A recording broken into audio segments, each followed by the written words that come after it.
బిడ్డలారా, ఈరోజు మన అంశము జర్నీ, ప్రయాణం చేస్తున్నాం. కుటుంబంలో ప్రయాణం చేస్తున్నాం, జీవితంలో ప్రయాణం చేస్తున్నాం. మామూలుగా అనేక విధాలుగా ప్రయాణాలు చేస్తాము. ఆత్మీయ ప్రయాణం కూడా మన జీవితంలో ఎలాగుంది?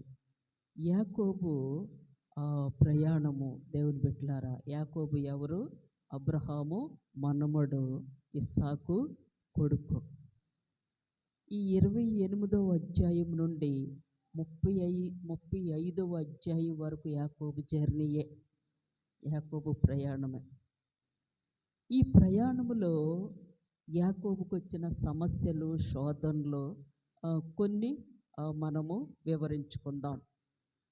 చూసినట్లయితే ఇక్కడ 28వ అధ్యాయానికి వచ్చేసరికి 27వ అధ్యాయంలో తండ్రి దగ్గర ఆశీర్వాదాలు తీర్చుకొని వాళ్ళు ఉండేది బేర్షెబా నుండి హారానుకి తన తల్లి అయిన రెబెకా మరి అన్న లాబాను, రెబెకా తండ్రి బెతూయేలు, అక్కడికి వెళ్ళిపోమని రెబెకా మరి ఇస్సాకు కూడా అదే సజెషను ఇస్తాడు ముందు భాగంలో.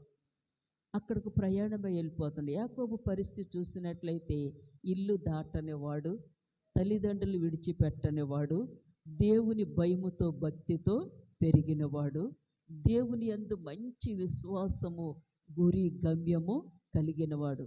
యాకోబు యొక్క లైఫే స్పెషల్. యాకోబు యొక్క జీవితమే ఒక అద్భుతము. దేవుని బిడ్డలారా, ఇల్లు విడవని వ్యక్తి ఒకేసారి ప్రయాణమై చాలా సుదూర ప్రాంతం ప్రయాణమై వెళ్తుంటే స్టార్టింగ్ అతనికి ఎదురయ్యే సమస్య చీకటి, రాత్రి.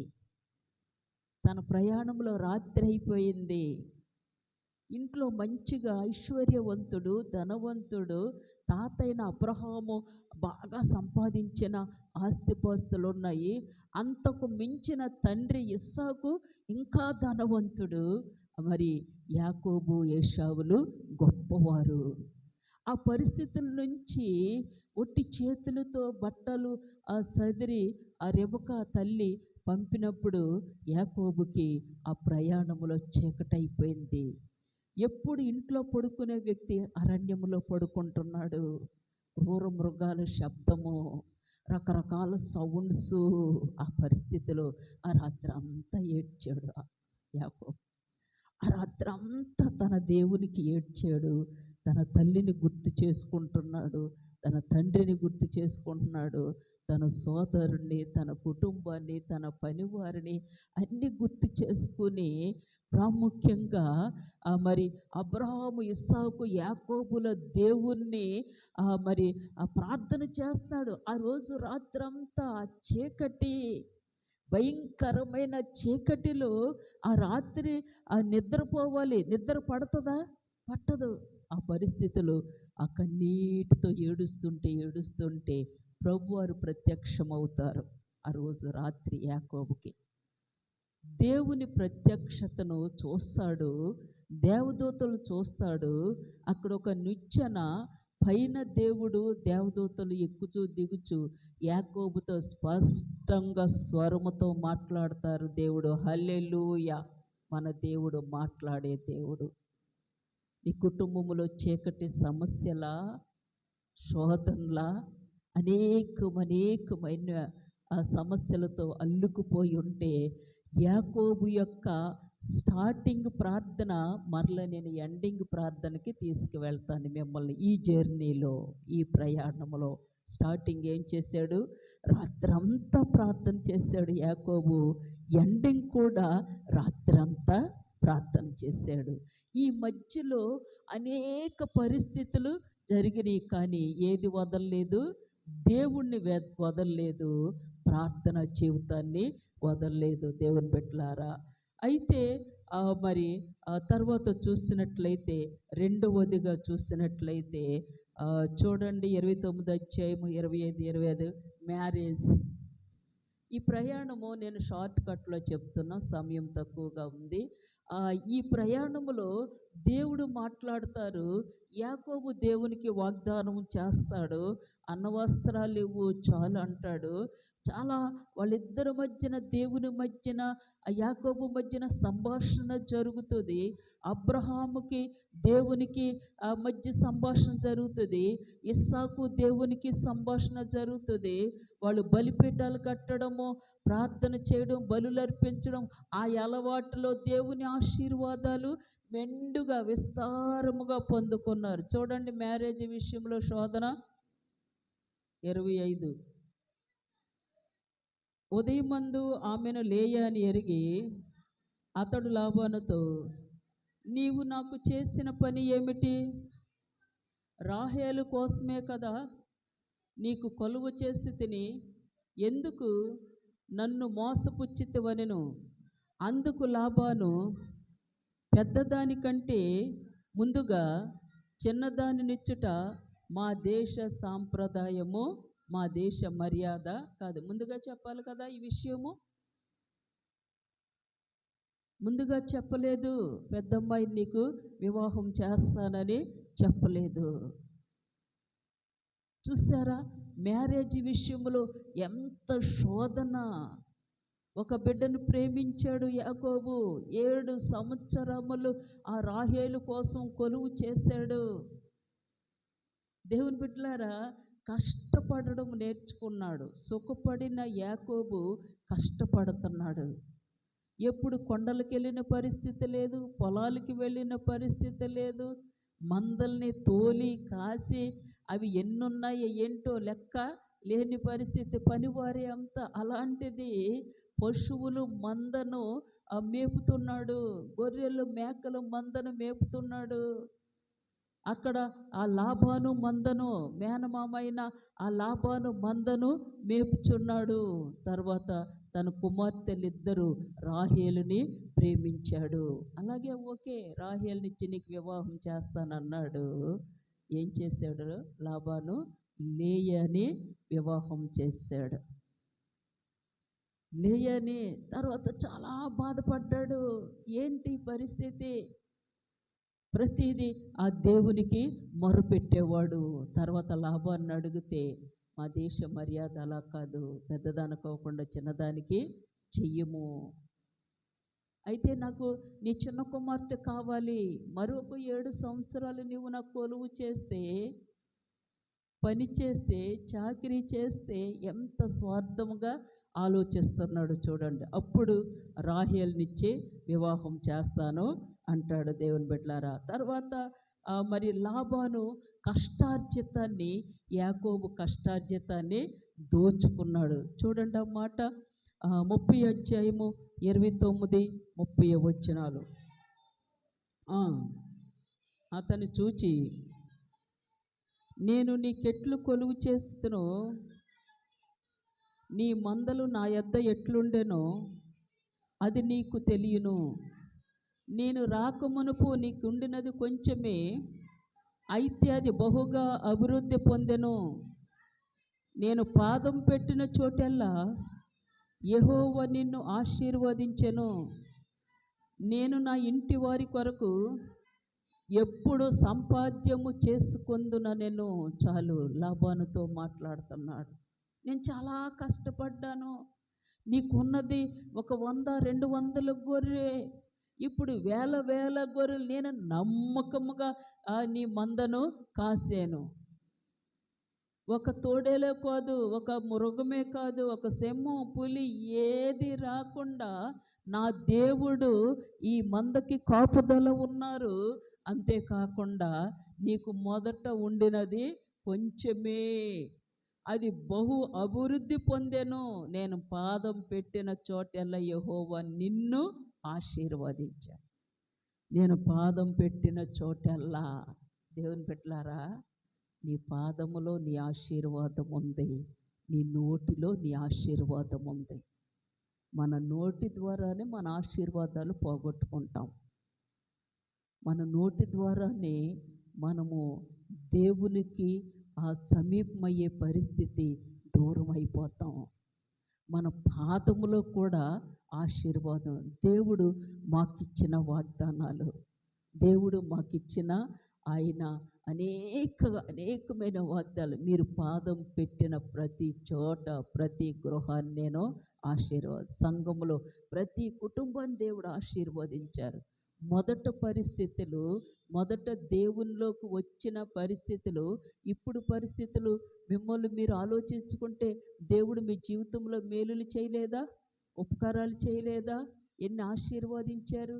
గర్భఫలాలే కాదు, కుటుంబ పరిస్థితులే కాదు, గృహ పరిస్థితులే కాదు, ఆర్థిక పరిస్థితులే కాదు. ఒకప్పుడు మన పరిస్థితులు, ఇప్పుడు మన పరిస్థితులు. ఆయన నమ్మిన బిడ్డలను ఆయన విడిచిపెట్టే దేవుడు కాదు. నేను నీకెట్లు కొలువు చేసితనో, నీ మందలు నా యొద్ద ఎట్లుండినో నీకు తెలియను. నేను రాకమునుపు నీకుండినది కొంచెమే. యెహోవా నిన్ను ఆశీర్వదించి, నేను పాదం పెట్టిన చోటెల్లా, నేను నా ఇంటి వారి కొరకు, నా భార్యలు, నా పిల్లలు, నా కుటుంబం కోసం ఇంకెప్పుడు సంపాదించుకుంటాను, ఎప్పుడు కష్టపడతాను, ఇక నా శక్తి అంతా, నా బలం అంతా నీకేనా నేను దారిపోయాలి, ఏంటి నా పరిస్థితి అనేసి అంటే అక్కడ ఒక వడంబడిక పడతారు.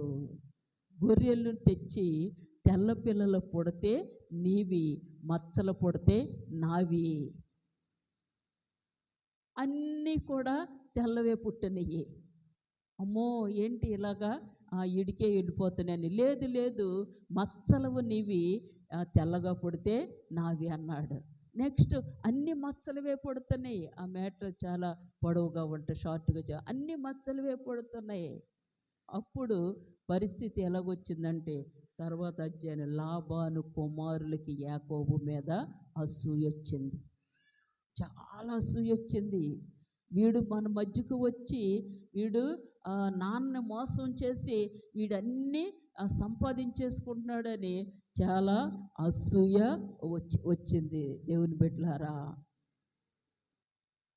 అక్కడ ఆ పరిస్థితిలో యాకోబు దేవుని పట్టుకొని, దేవుని పాదాలు పట్టుకొని ఆ దేవునితో నడుస్తూ, దేవునితో గడుపుతున్న పరిస్థితి చూడండి. 31వ అధ్యాయము 3వ వచనం.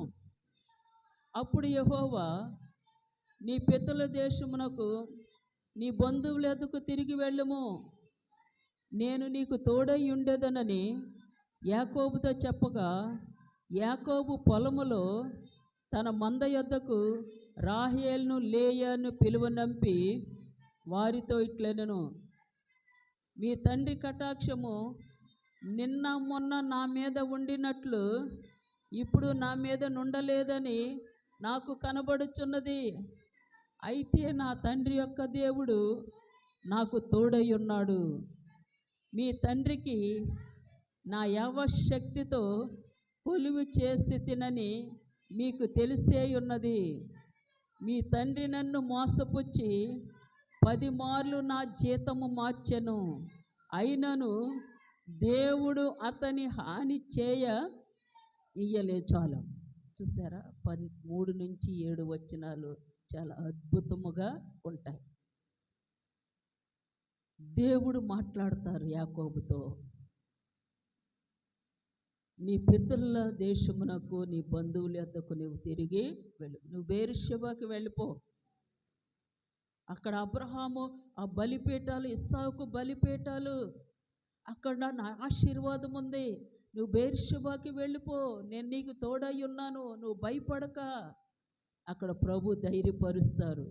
అప్పుడు పొలములోనికి, అతన్ని గొర్రెలు కాస్తున్న ఆ పొలములోనికి, ఆ కొండల మీదకి తన భార్య అయిన లేయాను రాహేలును పిలువనంపుతాడు. వాళ్ళిద్దరిని పిలిస్తే దేవుని స్వరము, దేవుని మాట, తన పరిస్థితి, తన కష్టము, తన బాధ, తన శ్రమ, తను ఎలా కొలువు చేశాడో, మీ నాన్న నా జీతమును 10 మార్లు మార్చాడు, నా శక్తి అంతా పోయింది, నా బలమంతా పోయింది, నేను చాలా కొలువు చేశాను. ఇవన్నీ చెప్పినప్పుడు వాళ్ళు అంటారు, ఇంకా మా తండ్రి దగ్గర మాకు పాలు ఎక్కడది, మా తండ్రి దగ్గర మాకు స్వాస్థ్యమేది. ఇద్దరు మనస్సులు కూడా దేవుడు మార్చారు. దేవుని బిడ్డలారా, యాకోబుకి ఆ సపోర్ట్ చేస్తూ మాట్లాడు. చూడండి 11వ వచనం నుండి, మరియు ఆ స్వప్నమందు దేవుని దూత యాకోబు అని నన్ను పిలువగా, చిత్తము ప్రభు అని చెప్పి తిని, అప్పుడు ఆయన, నీ కనులెత్తి చూడుము, గొర్రెలను దాటుచున్న పొట్టేళ్ళన్నీ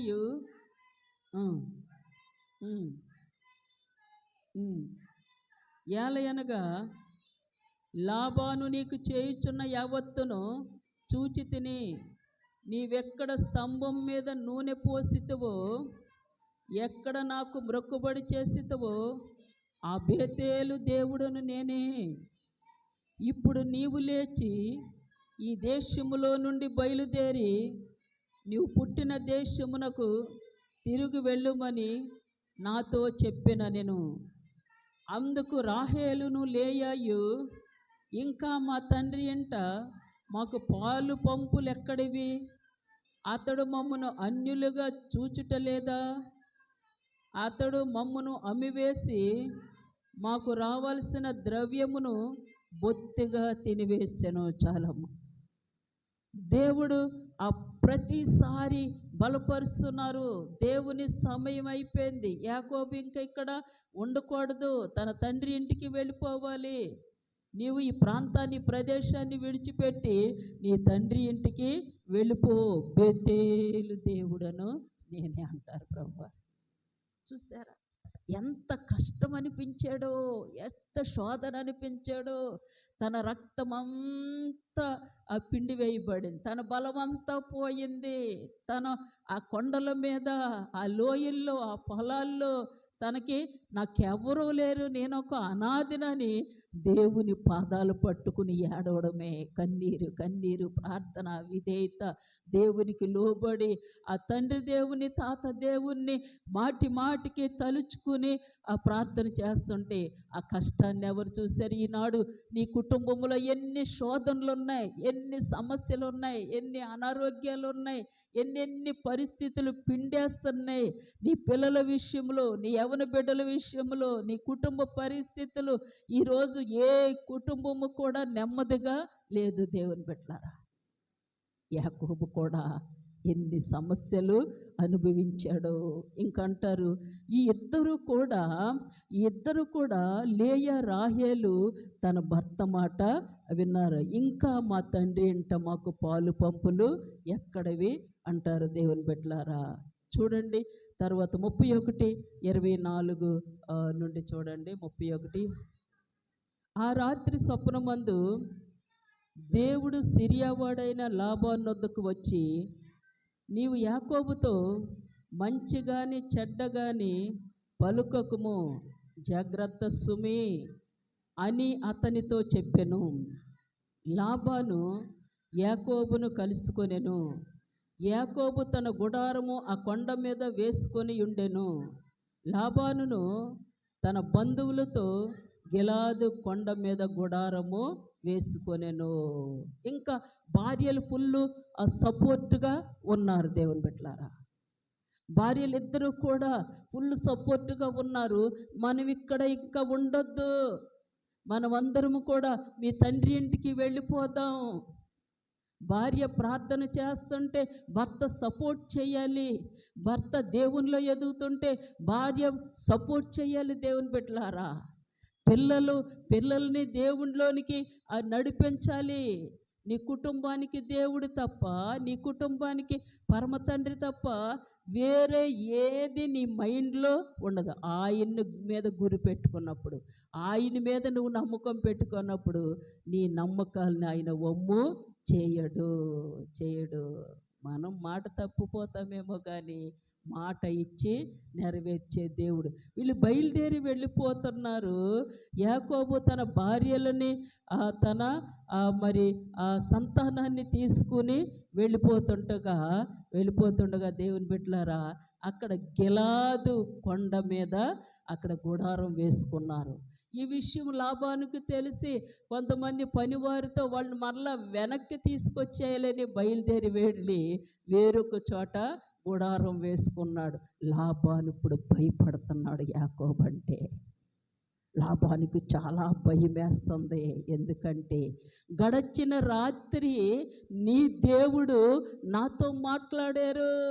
యాకోబు జోలికి వెళ్తే జాగ్రత్త సుమే, నీవు భూమి మీద ఉండకుండా నాశనము చేయగలను.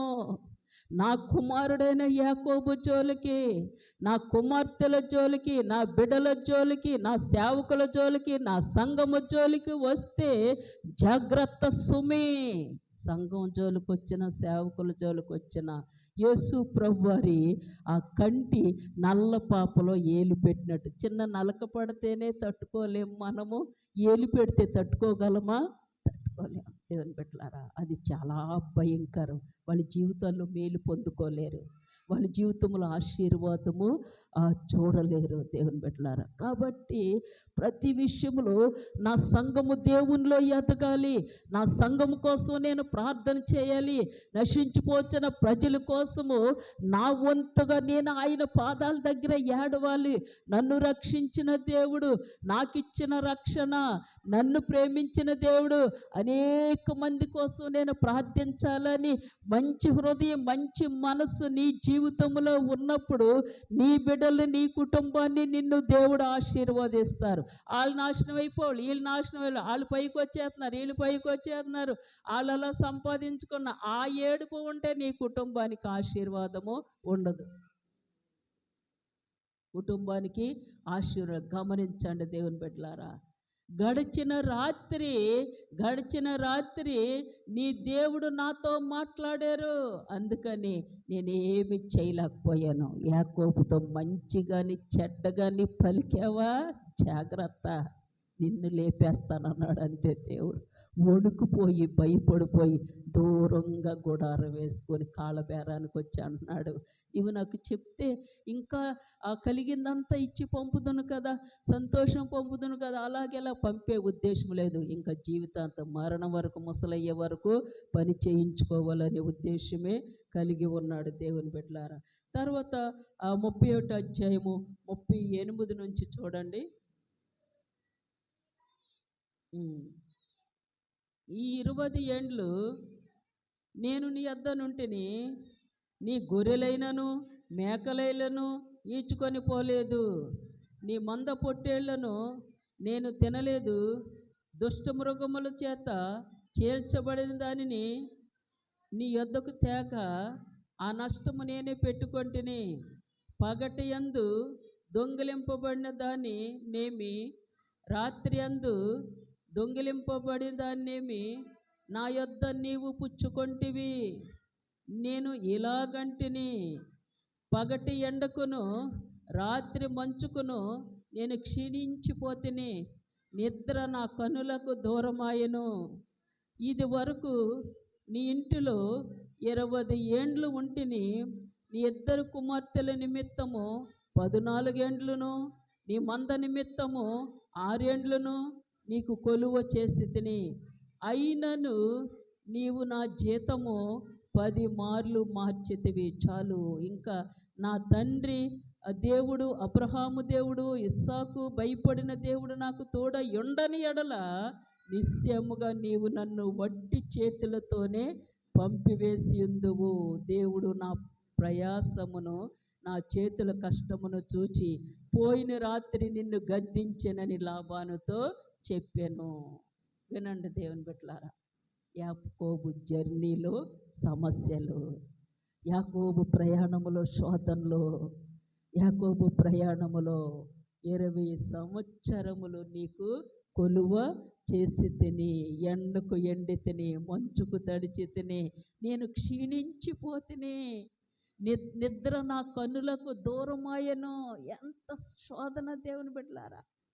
నీకు మరి కష్టము చేసి, నీకు పాలేరుతనం చేసి, నీ కుటుంబానికి, నీ పిల్లలకి, నీకు చేసి నేను క్షీణించిపోయాను. నా బలము ఉడికిపోయింది, నాకు శక్తి పోయింది. అయినా నీవు 10 మార్లు నా జీతాన్ని మార్చితివి. ఎంత ఓర్చుకున్నాడో చూడండి. కుటుంబాలను పిండే సమస్యలు ఎన్ని వచ్చినా మనం దేవుని మీద ఆధారపడాలి, దేవుణ్ణే లక్ష్యముగా ఉంచుకోవాలి, దేవుని మీదే మనం బరువు భారము వేయాలి. ఇన్ని చేసిన నా తండ్రి దేవుడు, అబ్రహాము దేవుడు, ఇస్సాకు భయపడిన దేవుడు నాకు తోడైంది. ఇక్కడ అంటాడు నా తండ్రి దేవుడు అంటూ, అబ్రహాము దేవుడు అంటూ, ఇస్సాకు భయపడిన దేవుడు. తండ్రి దేవుడు అంటే ఇస్సాకు భయపడిన దేవుడు ఒకటే కదా. తన తండ్రి ఇస్సాకు, తన తండ్రి దేవుడు అంటాడు, ఇస్సాకు భయపడిన దేవుడు. ఎంత భయపడ్డాడో నా తండ్రి మీరంటే. దేవుడంటే ఎంత భయమో, భక్తో, ఎంత ప్రార్థనో, ఎంత విధేయతో, ఎంత రక్షణో, ఎంత ప్రేమో, ఎంత కనికరమో, ఎంత వాత్సల్యత. యేసు ప్రభు నమ్ముకున్నావంటే ఇవన్నీ కూడా ఇమిడి ఉన్నవి. ఏదైనా చిన్న కోపం వస్తే నోరు పారేసి బూతులు తిట్టేస్తే పరిశుద్ధాత్మ నీ నుండి దూరం అయిపోతే నీ ఇంట్లో సాతానుడు వచ్చి కూర్చుంటాడు, నీ ఇంటి నాడు ఏళ్తాడు. రకరకాలుగా ఆ దుష్టుడు నీ కుటుంబాన్ని విచ్ఛిన్నం చేసేయాలని చూస్తాడు. దేవుని బిడ్డలారా, ఇక్కడ నా తండ్రి భయపడిన ఇస్సాకు భయపడింది, నాకు తోడై ఉండని ఎడల నీవు నన్ను వట్టి చేతులతోనే పంపివేస్తావు. నిన్నటిదేనా నా దేవుడు నిన్ను గద్దించాడు. నా దేవుడు నీతో మాట్లాడు. నా దేవుడు మాట్లాడే దేవుడు, కనిపించే దేవుడు, ఆయన చూసే దేవుడు, వినే దేవుడు, సమస్త కార్యములు చేయు దేవుడు. ఆయన నమ్మిన నీవు సేవకులు వాక్యం అందిస్తున్నప్పుడు ఆ వాక్యానికి విధేయత కలిగి ఉన్నప్పుడు నీ జీవితంలో గొప్ప ఆశీర్వాదములు చూడగలవు. ఎండింగ్కి వచ్చేస్తున్నాను నేను. తర్వాత చూసినట్లయితే మరి ఆ ఆస్తి ఐశ్వర్యముతో ఆయన బయటికి రావడం చూడండి 32వ అధ్యాయము 24వ వచనము. యాకోబు ఒక్కడు మిగిలిపోయెను, ఒక నరుడు తెల్లవారు వరకు అతనితో పెనుగులాడెను. చాలు. ఇది ఏంటి? ప్రార్థన. ఎండింగ్కి వచ్చాడు.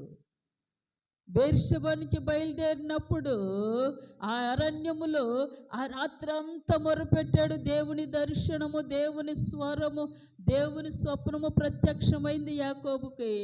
తన జర్నీలో దేవుని బిడ్డలారా 28వ అధ్యాయములో స్టార్ట్ అయింది, 35వ అధ్యాయం వరకు కొనసాగింది. ఇక్కడ మరలా ఇక్కడికి వచ్చేసరికి ఈ అధ్యాయంలో ఈ ప్రార్థనకు వచ్చేసరికి యాకోబు బహు ఐశ్వర్యవంతుడు, బహు ధనవంతుడు, గొప్ప ఆశీర్వాదములు. దేవుని బిడ్డలారా, దేవుని యందు విశ్వాసం కలిగి 100 రూపాయలు 1000 రూపాయలు చేస్తా, 1000 రూపాయలు 10,000గా చేయగలడు, 10,000ని 10 లక్షలుగా మార్చగలడు. ఆయన చేతిలో అంత ఆశీర్వాదము ఉన్నది. దేవుని బిడ్డలారా, ఆయన ఆశీర్వాదములకు మితి లేదు. నీవు కూసుకుంటావు, నీ పిల్లలు అనుభవిస్తారు. దేవుని బిడ్డలారా, ఇక్కడ ప్రార్థన చేస్తుంటే దేవుడు ప్రత్యక్షమవుతారు. నీ పేరేంటంటారు? తన యొక్క వేదన ఆ రాత్రంతా ప్రార్థన చేశాడు. అరణ్యంలో అక్కడ రాత్రి ప్రార్థన చేశాడు. ఎక్కడికి ఏ లోటు లేదు. అక్కడైతే ఒంటరివాడు, ఏమీ లేదు, తిండి బట్ట ఏమీ లేదు. అక్కడ ఒంటరివాడు, చాలా అందరూ దూరం అయిపోయి వేదనతో ఉన్నాడు. ఇక్కడ గొప్ప ఐశ్వర్యము. లేయా దాసి ఉంది, రాహేలు దాసి ఉంది, పిల్లలు ఉన్నారు, విస్తారమైన సంపద, పనివారు అందరూ ఉన్నారు. ఇక్కడ ఏ లోటు. గొప్ప ఐశ్వర్యవంతుడు, ధనవంతుడు, జమీందారు అయిపోయాడు. ఈ పరిస్థితిలో ప్రభువుని విడిచిపెట్టేశాడా యాకోబు? లేదు. అది గ్రేట్. కొంచెం కలిగితే మనము ఎలా ఉంటామో. ఎంత ఐశ్వర్యవంతుడు. ఎబ్బోకు రేవు దగ్గర విలవిల్లాడిపోతున్నాడు. ఆ మట్టి మీద, ఆ గట్టు మీద, ఆ చెట్టు కింద ఆ రాత్రి ఎంత ఏడుస్తున్నాడో ఈ ఐశ్వర్యవంతుడు. ఎప్పుడైనా ఒక పురుషుడిగా నువ్వు కన్నీటి ప్రార్థన చేశావా? ఎప్పుడైనా ఒక స్త్రీ యవ్వన బిడ్డగా దేవుని పాదాలు పట్టుకుని ఏడ్చే ఒకనాటి ప్రసవ వేదన చాలదు. ఒకరోజు ప్రార్థన చేస్తే సరిపోద్దా? లేదు. ఒకరోజు తింటే 6 రోజులు మానేస్తున్నామా? లేదు. ప్రతిరోజు ఆ భారము ప్రభువారు నీకు ఇచ్చునుగాక. దేవునితో మంచి సహవాసము కలిగి నువ్వు ఉండాలి. కానీ నీ కుటుంబములో యాకోబు పొందిన ఆశీర్వాదములు పొందుకుంటావు. లాస్ట్ వన్గా చూడండి, 35 అధ్యాయము 9, 10 వచనాలు చదువుకుని ముగించుకుందాం. యాకోబు పద్దనరాము నుండి వచ్చుచుండగా దేవుడు తిరిగి అతనికి ప్రత్యక్షమై అతన్ని ఆశీర్వదించెను. అప్పుడు దేవుడు అతనితో, నీ పేరు యాకోబు, ఇక మీదట నీ పేరు యాకోబు అనబడదు, నీ పేరు ఇశ్రాయేలు అని చెప్పి అతనికి ఇశ్రాయేలు అని పేరు పెట్టెను. మరియు దేవుడు, నేను సర్వశక్తి గల దేవుడను, నీవు ఫలించి అభివృద్ధి పొందుము, జనమును జనముల సమూహమును నీ వలన కలుగును, రాజులను నీ గర్భవాసమున పుట్టెదరు. చాలు, జనమును జనముల సమూహమును. దేవుడు ఆ యాకోబు ప్రయాణములో తోడై ఉన్నారు. దేవుని బిడ్డలారా, ఎన్ని సమస్యలు, భోజనము లేని స్థితి, ఆరోగ్యం లేని స్థితి, రక్త బలము లేని స్థితి. తన మంచి యవన కాలమందు ఆ బెర్షెబా నుంచి వెళ్ళిపోయాడు. తన ఆ సంవత్సరములు చాలా కాలము అక్కడ కొలువు చేశాడు. కానీ యాకోబులో ఉన్న గ్రేట్నెస్, ఆ గ్రేట్ ఏంటంటే యాకోబు దేవుణ్ణి విడిచిపెట్టలేదు, దేవుడు యాకోబుని విడిచిపెట్టలేదు. నీ పేరు యాకోబు. ప్రభు అంటారు, ఆయన దేవుడు అతనితో, నీ పేరు యాకోబు, ఇక మీదట నీ పేరు యాకోబు, మోసగాడు కాదు. ఒకప్పుడు పాపులమే, నీచులమే, దౌర్భాగ్యులమే, ఎందుకు పనికిరాని వారమే ప్రభు పాదాల దగ్గర కనికరము పొందితివి.